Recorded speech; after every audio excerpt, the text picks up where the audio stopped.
live on your podcast? So hello, everyone, and welcome to the former Jump Seat Studios, now the Allison's Cat House of Gaming. And I would like to welcome you all into this quick live session with the OGs, the original gangsters of Vanguard Safety Wear. First and foremost, we got to introduce our COO, our Grand Poobah, the lead designer of the MK1 and the MK1 Ultra, Mr. Andy Shapiro. Good morning, Andy. Wow. Thank you for that amazing introduction. I don't think it's quite deserved. Take it anyway. And second, but definitely not least, our main man, the man that makes all the magic happen throughout the United States, the business brain behind the bronze of our gloves, Mr. Nick Dingus. What's up, Nick? I know we found you out on the road somewhere, so we just have you on audio. Good morning. Hey, good morning, Ryan. How are you? Dude, I'm doing fantastic. We're wheels up to Key West in less than 24 hours. So I am just about as pink as the camera's showing me right now. So guys, we invited each other on for today's live to kind of get cranked up to this year's FDIC 2022 in Indianapolis, Indiana. And Andy, I'm going to start with you. Give us an update on Vanguard. It's been a while. We went through the COVID. We're starting to see more responses from around the country. Give us an update on what Vanguard's been up to. Well, pretty much in a nutshell, our business has just exploded really in the last several months. Last year was a great year. We had doubled our business from the prior year. Of course, that prior year, 2020, had the COVID effect. But our business since the fourth quarter of last year and into this first quarter of this year is just, we're blowing it up, happy to say.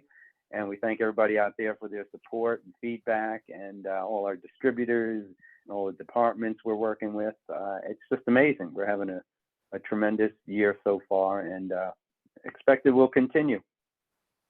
And Nick, I'm going to throw it over to you. We've seen this growth pretty organically, and that's what we kind of based this business on. Was we make the product that the end user cares about and uses every day. Would you agree?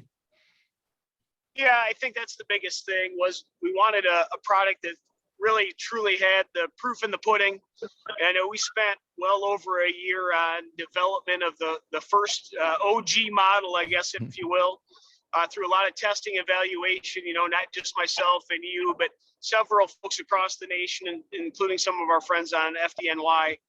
And we wanted to make sure that we had a product that was extremely usable, that firefighters across the country would be able to grasp, understand, use, and want to buy.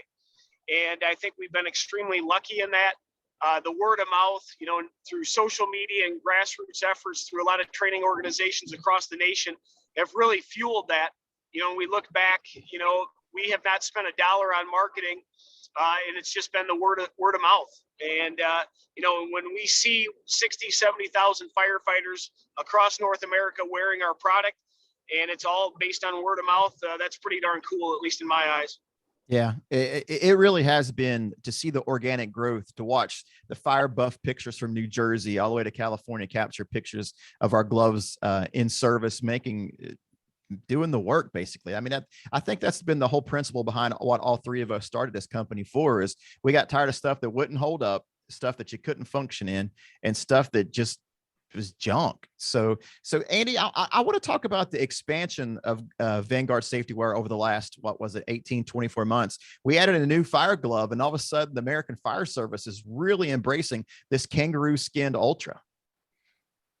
Well, the kangaroo skin is really a phenomenal product in and of itself. It has some unique features, the way the fibers are packed so tightly and directionally, that it just gives it a suppleness and a strength at its weight that there's no other leather that really comes close. So that's really where you derive the great functionality of the Ultra glove, is from that kangaroo skin leather. The MK1 original uses goat skin. It's kind of the little brother. It's also a great leather, has tremendous durability for its weight and thickness, great performance as well, but the kangaroo just steps it up into another category. And when and if departments or individuals can or want to spend extra money, there is a difference there. It's win-win, but you got best and better. Nick, I think that when we started this business some 5 or 6 years ago, you kept us laser focused, so to speak. We're a glove company. That's what we do. Are you starting to see the rewards of that innovation through Andy's design and mine and your being crash test dummies some 5 years later? Yeah, I think so. I mean, it's like everything else in business and in life. It's easy to get sidetracked or distracted by, the shiny object that's not in your lane. And I think one thing we've been very good at up to this point is to create some efficiencies, both in our business model, but more importantly in the product. And that's really what we focused on, whether it with being with the Squad 1 Rescue Glove, the original MK1, and now the Ultra Glove, which is honestly taking the country by storm. It's been great. And we haven't really just detracted from our focus being on hand protection to this point. And, as you and I know, and Andy knows, we're looking at the next iteration, which will be our fourth iteration of product. And I'm really excited about that as well. We've got a wildland glove being evaluated on the West Coast right now. And the next generation of structural glove, I think, will even be more innovative than the ones that are on people's hands today. So, yeah, I think we'll continue to innovate. We'll continue to focus on the safety and usability of hand protection in the fire service. And that gets me pretty excited. Yeah, Andy, what he's talking about the innovation side of it, how do we come about that? I mean, it's a long process. It's a long process. And I mean, I can't tell you how many times I've seen gloves pop up to my front door and I'm like, ooh, that's no good, or ooh, I really like that. How does that process start just years in advance? It's a long and tedious process, unfortunately, for whatever reason. That's the part I enjoy about the business, the creative aspect. The high bar, though, is the NFPA standard, obviously, where there's so much testing involved. I don't know all the testing protocols for other PPE, but I don't think there can be anything more extensive than gloves. There's just so many test categories, so many features. You're testing all the layers together. You're testing the individual components by themselves. And then you got to mush it all together in this, little area here that your hands give you, and all the crevices and all the nooks and crannies. I mean, it's a freaking nightmare when you analyze it. I mean, to do a boot or to do a jacket, I mean, okay, you got to put some layers in there and some features, but the gloves, there's just, really complexities going on, which makes the design and innovation process very challenging. It's like you can't just leapfrog ahead of where you are now. You really have to go incrementally and always keep in mind the requirements of the standards for heat protection, cut protection, puncture resistance, et cetera, et cetera. It's an endless list. So getting back to what you say, we look at, well, what are maybe some of the weaknesses or the weak links in the chain, and we try to address that. And then you have to address that, again, within the format of the standard and those requirements. And then you got to deal with the factory and see if they can address the changes that you're thinking about, whether it's materials or the sewing and the design. So unfortunately, it's a little more complicated and complex than we would like, but it's the nature of the beast. And I guess perhaps you can say, on the one hand, it limits the competition. And as a result, I think you have a lot of what we call generic gloves out there. It's just, basic layer gloves, and they're just, a dime a dozen. Hey, Nick, what we try to do is innovate with, really design features, not nonsense, true design features that create an advantage. And Nick, you're out on the road all the time, meeting with your customers there with Dingus Fire Equipment there in the Midwest. What are some of the feedbacks that you're hearing as we evolve as a company? I mean, we're 5 years in now. Like you said, we got 50, 60,000 pairs out. What are some of the latest feedback that you're hearing? I mean, the feedback, as you know, has been extremely positive. The product that we wanted to create, is not just a product that protects your hands, but also gives you the ability to go in and perform RIT functions to give you that tactability that a lot of fire gloves don't have. And then have to be soft again. That was one of my frustrations with a fire glove is when I'm done with a fire and you go back in the firehouse for the next shift, that the gloves are so hard that, you're trying to get all the grit and grime out of them and make them soft again. And I think we accomplished that with both models, the MK1 and especially the Ultra. It's like they're always soft, they're always good, they're always pliable, and they're ready to be back in service immediately after that fire. So, the feedback's been amazing. And again, the support we've received from the fire service community is off the charts. Andy, I think that's what I want to kind of hit on right here in this important part. I mean, it's been from Buffalo, it's been from Oklahoma, now we got Florida on board, which we kind of struggled in Florida for a little while because they've got something that the Midwest don't have too much of, Nick, and it's called humidity. And I think it's like 6,000,000%, which is why we love Florida so much. But as we transition, Andy, what are some of those feedbacks that you're hearing? Because unfortunately and fortunately, all the complaints go to Andy. Poor Andy. Fortunately, we don't really have that many complaints, but when we do have them, they go to Andy. Andy, what are you hearing? The complaint record has been wonderful. I was with another glove company who I won't mention for 10 years before we started Vanguard.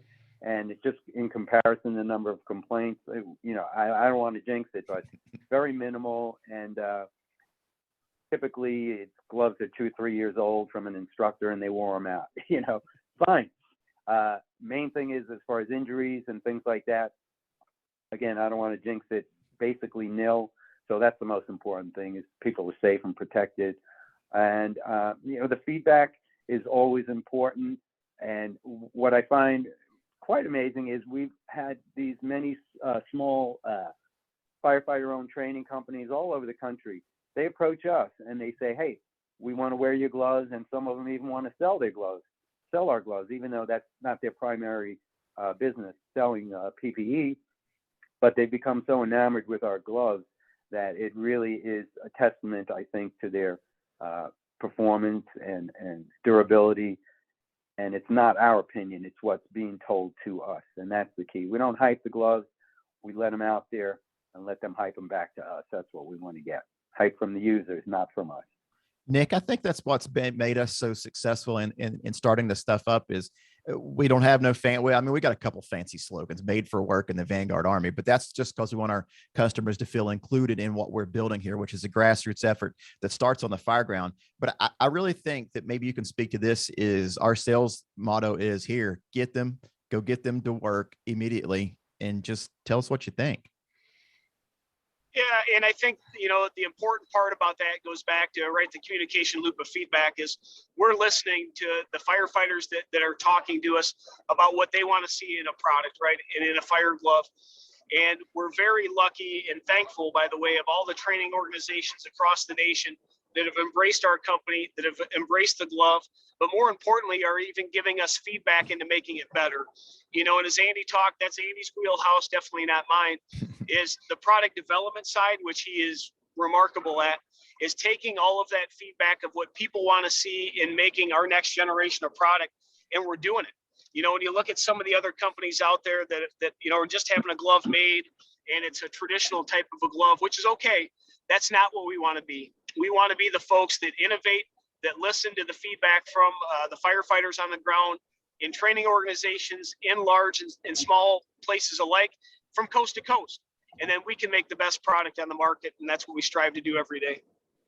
Yeah. And I think one big advantage we have, and for myself and the company, is both Ryan and Nick are well-known, experienced firefighters, instructors, and to have them intimately involved in the management of the company, I'm pretty sure is unique in the structural glove and extrication glove manufacturing business in this country. I don't think there's any management that has that kind of resume, and I think it makes a big difference how you handle everything.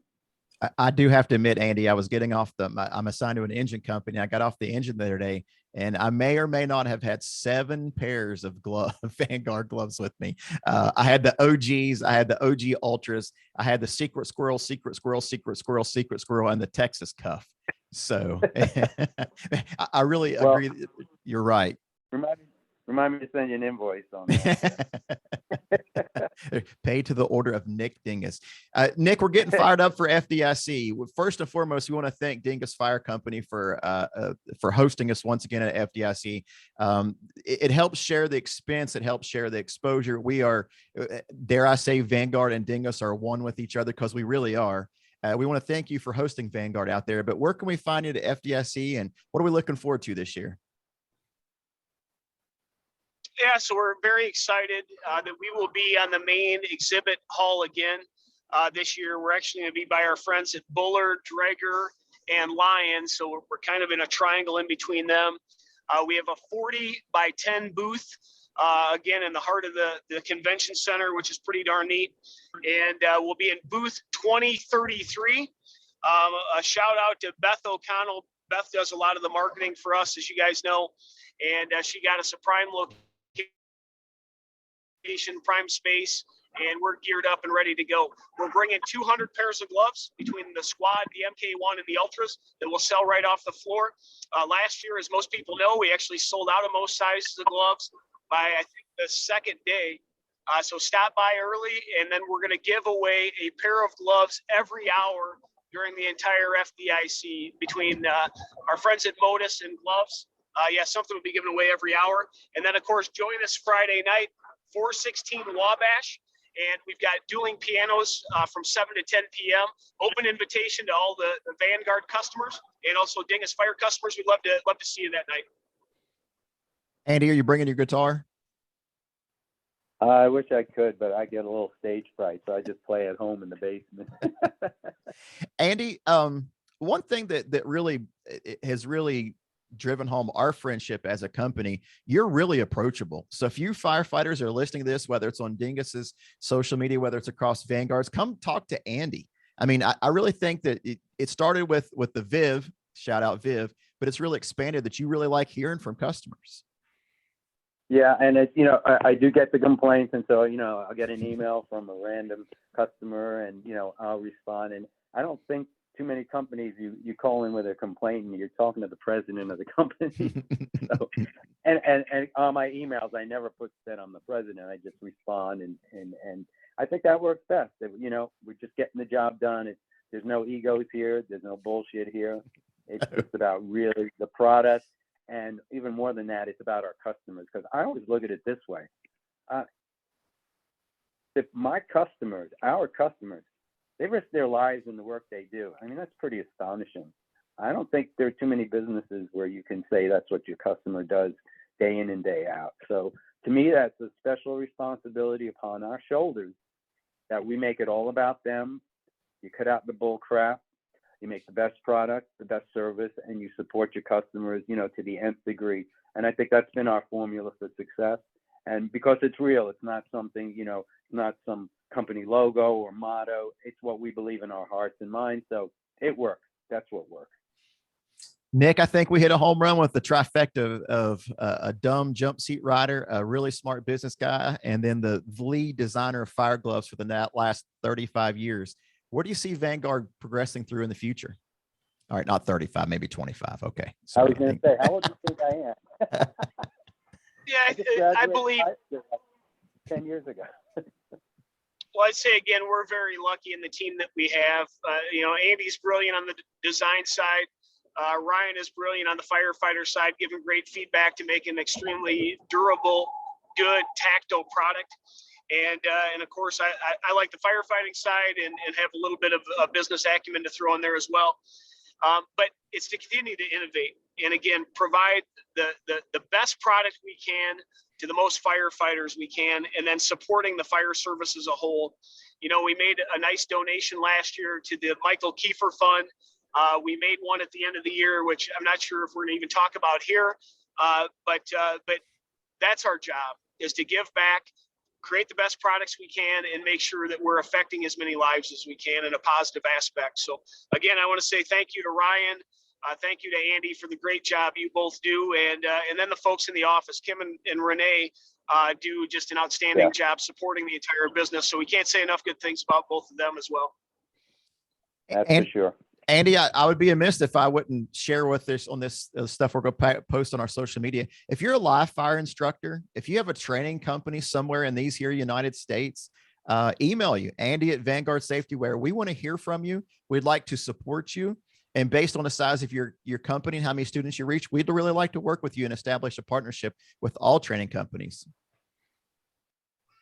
Sounds good. Yeah, we hear constantly, again, every few weeks, we'll get a contact from one of these training companies from all over the country. And it's just been pretty much nonstop since we started the business. So when that started happening, I figured we were onto something good, because that's where, you know, the rubber meets the road. That's where it happens in this industry. All right, gentlemen, man, this feels great. Sorry that I look like a cat in a pink room. The Jump Seat Studios I was officially evicted by my gaming daughter. So please excuse my presentation of cat ears in a pink room. Hey, listen, when you love them that much, they can have my studio. Nick, when are you arriving in Indianapolis, and where can people find you?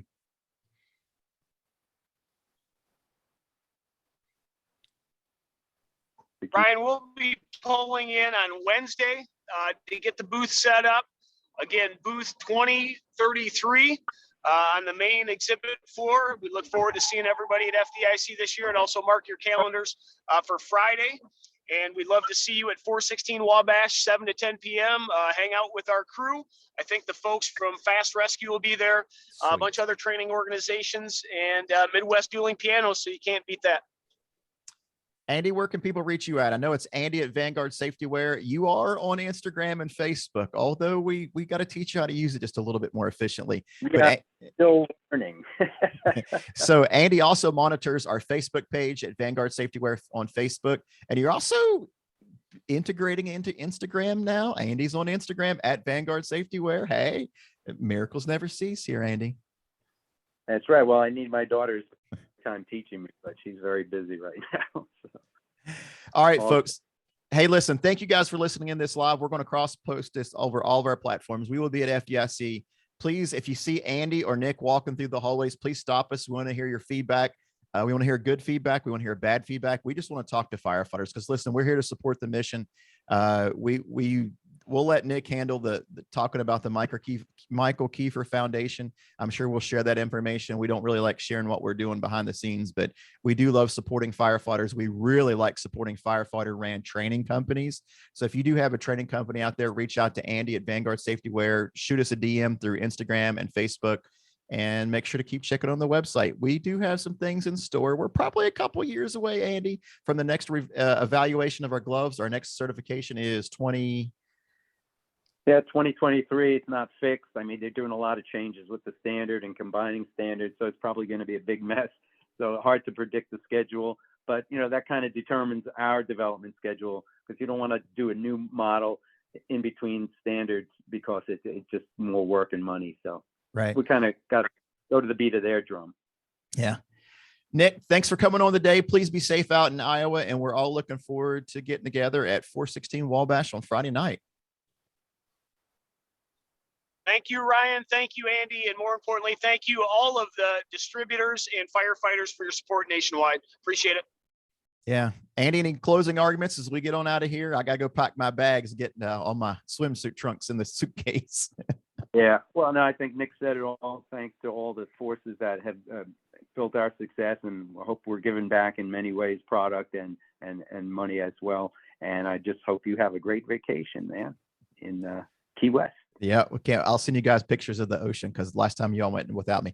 Anyway, hey guys, thanks for tuning in. You've been listening to Vanguard Safety Wear, made for work, straight from the Vanguard Army, from my daughter's cat house gaming station. We want to thank each and every, all the 60,000, 70,000 people that are wearing our gloves right now. I love seeing the feedbacks. Please keep the DMs coming. Through Instagram. I try to answer them all the time. The Facebook Messenger, Andy is all over it. If you've got a question and you don't like email, we do understand that it's easier to send through Facebook Messenger or Instagram Messenger. We answer those all the time. We're looking forward to FDIC. Hey, and if you're bored on Thursday at 3:30, look up Ryan Pennington's Fighting Fires and Hoarding Houses. I'd love for you to come see me in my class for my 8th year teaching at the big show. Other than that, thanks for tuning in, everyone, and we'll see you soon.